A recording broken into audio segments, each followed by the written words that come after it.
بسم الله الرحمن الرحيم. الرحمن علم القرآن خلق الإنسان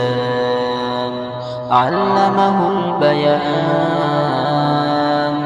الشمس والقمر بحسبان والنجم والشجر يسجدان والسماء رفعها ووضع الميزان ألا تطغوا في الميزان وأقيموا الوزن بالقسط ولا تخسروا الميزان والأرض وضعها للأنام فيها فاكهة